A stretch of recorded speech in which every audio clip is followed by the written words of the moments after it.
Hello students, welcome to online engineering. My name is Ankit और अभी हम यहाँ पर बात करने वाले हैं इंजीनियरिंग जॉब्स के बारे में जो कि आ रही है यूपीएससी की तरफ से। देखो यूपीएससी ने वेरियस पोस्ट के ऊपर आप लोगों के यहाँ पर वैकेंसी निकाली है, जिसमें सिविल वालों और मैकेनिकल वालों के लिए यहाँ पर सेपरेट तरीके से वैकेंसी इन्होंने यहाँ पर मेंशन कर रखी है। तो पहले बता देता हूँ, देखो ये एडवर्टीजमेंट नंबर 02/2024 है। ज्यादा आप लोग अगर जाना चाहें, अगर आपको फॉर्म फिल करना है तो आप लोग यूपीएससी ऑनलाइन वाली वेबसाइट के ऊपर आप लोग जाके फॉर्म को फिल कर सकते हैं। पहले ही बता देता हूं कि ये जो वैकेंसी है ये एक्सपीरियंस वालों के लिए है। अगर यदि आप लोग फ्रेशर हैं तो वीडियो को आप लोग लाइक करके चैनल को सब्सक्राइब करके आप लोग यहां से जा सकते हैं। बाकी अगर यदि आप लोगों के पास एक्सपीरियंस है तो मैं यहां पर इस वैकेंसी को आप लोगों के सामने यहां पर शेयर कर देता हूं। चलो चलते हैं आगे की तरफ बढ़ते हैं। तो देखो सबसे पहली बात यहां पर मैं बता दूं कि देखो पहले थोड़ा सा नीचे जाना पड़ेगा हमें ना, ठीक है। हमारी वैकेंसी थोड़ी नीचे मेंशन है, ठीक है। तो ये वैकेंसी नंबर 4 पे नहीं, आपको 5 पे लिखेगी। हाँ 5 पे लिखेगी, 5th नंबर पे आएगी। ये लो साहब आगे देखो, यहां पर आपको निकाली 20 वैकेंसी है ना। देखो 20 वैकेंसीज आप लोगों को यहां पर देखने को मिलेगी। मैं पहले बता दूं क्योंकि देखो क्या है कि बहुत सब कुछ पास पास लिखा हुआ है इसलिए, है ना। देखो 20 वैकेंसी है, पोस्ट है आप लोगों की साइंटिस्ट की। अभी फिलहाल मैं सिविल वालों के लिए आपको बता रहा हूं कि सिविल इंजीनियरिंग के लिए यहां पर जो आप लोगों को डिपार्टमेंट दे रखा है वो दे रखा है central water and power research station है, ठीक है। पुणे के अंदर यहां पर आप लोगों को यहां पर पहले ही बोला हुआ है इन्होंने, ठीक है। अब यहां पर जो है आप लोगों को कैटेगरी वाइज देखना है तो आप लोग ऐसे देख सकते हैं कि देखो 10 तो जनरल की है, 1 ईडब्ल्यूएस की है, 6 ओबीसी की वैकेंसी है, 1 एसटी की और 2 एससी की वैकेंसी आपको देखने को मिलेगी। और 2 वैकेंसी जो सेपरेट तरीके से पर्सन विद बेंचमार्क डिसेबिलिटीज वालों के लिए यहां पर रखी गई है। अब मैं यहां पर बात कर लेता हूं 20 वैकेंसी के बारे में, ठीक है।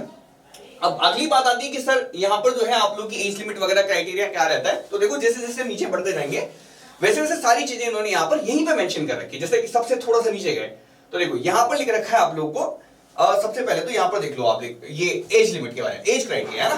तो देखो ना सबके लिए अलग अलग है। बाकी मैं जनरल वालों को बता देता हूं, जनरल वालों के लिए 35 इयर्स की एज है ना, जनरल और ईडब्ल्यूएस वालों के लिए। ओबीसी वालों के लिए 38 दिख जाएगी, आपको 40 दिख जाएगी। बाकी आप लोग यहां पर देख ही सकते हैं, बाकी है ना अदर, यहां पे लिखा हुआ है एज वाला। इसके बाद बात कर लेते हैं हम लोग यहाँ पर एजुकेशनल क्वालिफिकेशन की। तो आप लोगों से मांगा गया है, डिग्री मांगी गई है। देखो डिप्लोमा वाले भी यहाँ पर अलाउड नहीं है, डिग्री आप लोगों के पास यहाँ पर होनी चाहिए। इसके साथ मैं बात करूं एक्सपीरियंस के बारे में। देखो आपके पास डिग्री है, अब एक्सपीरियंस क्या मांगा है आप लोगों से, बोला एटलीस्ट 3 इयर्स रिसर्च एक्सपीरियंस होना चाहिए। 3 साल का एक्सपीरियंस है, वो भी कौन सा एक्सपीरियंस, रिसर्च एक्सपीरियंस इन्होंने यहां पर मांगा है। वो भी आप लोगों से किसने बोला कि या तो आप लोगों की हाइड्रोलिक्स में हो, कोस्टल में हो, हार्बर में हो, या डब्ल्यूआरई के अंदर भी, डब्ल्यूआरई डिपार्टमेंट में भी अगर आपका है, इरिगेशन डिपार्टमेंट से भी अगर आपका है रिसर्च एक्सपीरियंस, तो आप लोग इस पर्टिकुलर वैकेंसी के लिए आप लोग यहां पर क्या कर सकते हैं, आप लोग यहां पर अप्लाई कर सकते हैं, है ना, ठीक है। एप्लीकेशन फी तो बहुत ही कम है। मैं आप लोगों को यहाँ पर आगे आगे जैसे जैसे बढ़ते हैं वैसे वैसे सारी चीजें मैं आपको यहाँ पर बताता चलूंगा। काम देखना चाहते हो तो काम तो वही है, सारा काम है ना, रिसर्च करना है, रिसर्च को अप्लाई भी करके देना है आप लोगों को। काम वही है, इरिगेशन डिपार्टमेंट, हार्बर डिपार्टमेंट और कोस्टल डिपार्टमेंट, इन तीनों के अंदर आपने काम किया हो तो रिसर्च वर्क करना है, उन्हीं को आपको अप्लाई करके भी आप लोगों को यहाँ पर आगे देना है। अब बात करते हैं थोड़ा सा नीचे चल के कि सर और कौन सी वैकेंसी है। तो देखो सेम साइंटिस्ट बी की वैकेंसी है। अब ये जो वैकेंसी है ना, ये इन्होंने मैकेनिकल वालों के लिए भी निकाली हुई है ना। मैं पहले बता देता हूं, देखो ऐसे तो इन्होंने और भी निकाला हुआ है। देखो ये सेम है आप लोगों का यहाँ पर, अगर आप लोगों ने अर्थ साइंस से कर रखी है तो उनके लिए भी ये पर्टिकुलर वैकेंसी है। इसके बाद नीचे देख लो 7 नंबर पे आप लोगों को यहाँ पर मैकेनिकल वालों के लिए देखने को मिल जाएगी ना, मैकेनिकल और मैकेट्रॉनिक्स इंजीनियरिंग अगर यदि आप लोगों ने कर रखी है। बाकी सब सेम है इसमें ना, सब में सेम सेम तरह से मांगा गया है। एक्सपीरियंस बस थोड़ा सा अलग हो जाएगा यहाँ पर आप लोग का एक्सपीरियंस जो है मैकेनिकल इंजीनियरिंग से रिलेटेड आप लोगों को यहाँ पर होना चाहिए, जो कि वाटर पावर या मरीन से आप लोग यहाँ पर रिगार्डेड हो, ठीक है।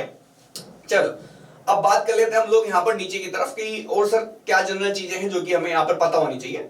तो वो मैं आप लोगों को यहाँ पर एक एक करते हुए जनरल टर्म्स में आप लोगों को यहाँ पर क्लियर कर देता हूँ। सबसे पहली बात कि सर कब से हम लोग यहाँ पर अप्लाई कर सकते हैं, तो 27 से आप लोग अप्लाई कर सकते हैं। मैं पहले बता देता हूँ आप लोगों को कि एप्लीकेशन फीस तो कुछ भी नहीं है, 25 रुपीज के आसपास की आप लोगों के पास 25 रुपए की फीस है आप लोगों की।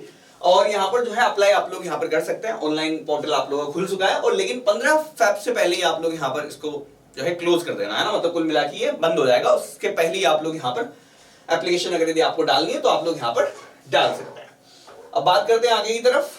अच्छा मैं एक बात और बता दूं आप लोगों को, ये जो पोस्ट है ना ये परमानेंट पोस्ट है ना, ऐसा नहीं है कि टेम्परेरी पोस्ट है कॉन्ट्रैक्ट बेसिस पे, ये परमानेंट पोस्ट ही आप लोगों को यहाँ पर बोली गई है। पे ग्रेड, अच्छा मैं पे ग्रेड बताना भूल गया शायद, है ना, आप लोगों को पे ग्रेड भी मैं आप लोगों को यहाँ पर एक अभी बता देता हूँ, शायद ऊपर रह गया है ना, पे ग्रेड भी था ऊपर।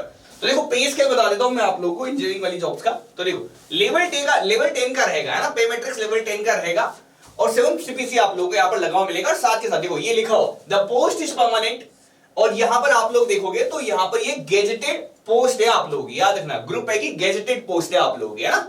तो ऐसा नहीं है कि देखो पोस्ट अच्छी है, लेवल 10 की दे रखा है, तो कुल मिला के आप लोगों के हाथ में बहुत अच्छा खासा जो है अमाउंट आप लोगों के हाथ में यहाँ पर आ जाएगा। देखो पे मैट्रिक्स मैंने आप लोगों को समझा दी, बाकी आप चाहें तो गूगल पे पे मैट्रिक्स के हिसाब से आप लोग यहाँ पर लेवल 10 की कितनी बन जाएगी डीएवीए लगा के, तो लगभग एक आइडिया आप लोग ले सकते हैं, नेट से ले लेना वो आइडिया, ठीक है। अब देखो यहाँ पर ना ये बिल्कुल साफ साफ लिखा हुआ है, इसको भी पढ़ सकते हैं आप लोग, एक कैंडिडेट के पास ना उसकी क्वालिफिकेशन और एक्सपीरियंस होना ना बहुत ज्यादा जरूरी है। जो मिनिमम आप लोगों को यहाँ पर मिनिमम क्वालिफिकेशन है ना, वो अपने फील्ड की होना ही जरूरी है। उसी के बाद आप लोगों को यहाँ पर क्या करेंगे, एक्सेप्ट करेंगे। देखो रिक्रूटमेंट जो है ना आप लोगों का, यहाँ पर मैं बता देता हूँ आप लोगों को, यहाँ पर देखो रिक्रूटमेंट देखो दो ही तरह से होता है, तो इंटरव्यू से होता है या फिर आप लोग का रिटर्न एग्जाम होगा, रिटर्न के बाद इंटरव्यू आप लोग का लेने वाले हैं। तो मेरे ख्याल से यहाँ पर देखो उन्होंने लिखा हुआ है कि जहां सिलेक्शन जो है recruitment test followed by interview. देखो ये इसी तरीके से आप लोगों को यहाँ पर देखने को मिलता है कि जैसे पहले वही है, सीधी सी बात है कि रिक्रूटमेंट टेस्ट होगा फॉलोड बाय इंटरव्यू, या फिर आप लोगों का डायरेक्ट इंटरव्यू होगा, डिपेंड्स ऑन उनके पास कितनी एप्लीकेशन आती है उस हिसाब से ये चेंज वेंज करते रहते हैं ना।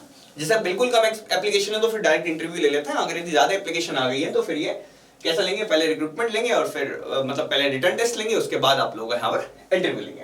एप्लीकेशन फी जैसा मैंने बता ही दिया आप लोग 25 रुपए की एप्लीकेशन फी है, जो कि बिल्कुल नहीं है, और SC ST PWBD और वुमेन कैंडिडेट्स को तो वो भी नहीं देनी है ना। ये सिर्फ और सिर्फ आप लोग यहाँ पर याद रखना फीमेल्स के लिए तो है भी नहीं, है ना। जो ये जो आप लोग 25 रुपए देखने को मिलेगा जनरल कैंडिडेट्स के लिए, जनरल ओबीसी EWS वालों के लिए है ना, ठीक है। चलो अब देखो बाकी अपन एज के अंदर रिलैक्सेशन जो मिलता आया है आप लोगों को पता ही होगा अब तक, है ना। तो वही है, वो मेरे ख्याल से बताने का कोई मतलब रह नहीं जाता है ना। बाकी थोड़ा सा नीचे चलते हैं, देखो कुछ है तो बता देता हूँ, नहीं है तो कोई दिक्कत नहीं है ना। बाकी थोड़ा सा नीचे तक तो मैं आप लोगों को यहाँ पर ले जाता हूँ, चेक कर लेते हैं एक बार को, है ना। बाकी तो कुछ नहीं, उन्होंने नीचे डॉक्यूमेंट्स मेंशन कर रखे हैं कि आपको जो जो डॉक्यूमेंट्स है वो सब आप लोगों को यहाँ पर लेके आ जाना भैया, है ना, बस ठीक है। बाकी तो देखो इन्होंने कुछ नहीं रखा, जो था वो सब यहीं तक था, ठीक है। बाकी देखो एप्लीकेशन ऑन हो ही रखे हैं। बाकी मैं आप लोगों को बता दूं कि इसके ऊपर इस वेबसाइट, इस लिंक के ऊपर जाके आप लोग, या इस वेबसाइट के ऊपर जाके आप लोग यहाँ पर चेक कर सकते हैं, आप लोग एप्लीकेशन को फिल कर सकते हैं। बाकी आप लोग तैयारी करना चाहते हैं सिविल इंजीनियरिंग से रिगार्डिंग किसी भी कोर्स की, गेट की, ESE की, या फिर आप किसी AJE एग्जाम्स की आप लोग प्रिपेयरिंग करना चाहते हैं, तो आप लोग इन गिवन नंबर्स के ऊपर आप क्वेरी कर सकते हैं, या फिर हमारे जो महापिक या स्टेट AJE नाम से जो कोर्सेज है उनके अंदर आप लोग एनरोल कर सकते हैं। इस तरह की और अपडेट्स आप लोगों को मिलते हैं, इसके लिए आप चैनल को सब्सक्राइब कर लेना, वीडियो को लाइक कर देना। बाकी मिलते हैं अगले वीडियो में, तब तक के लिए बाय, थैंक्स फॉर वॉचिंग।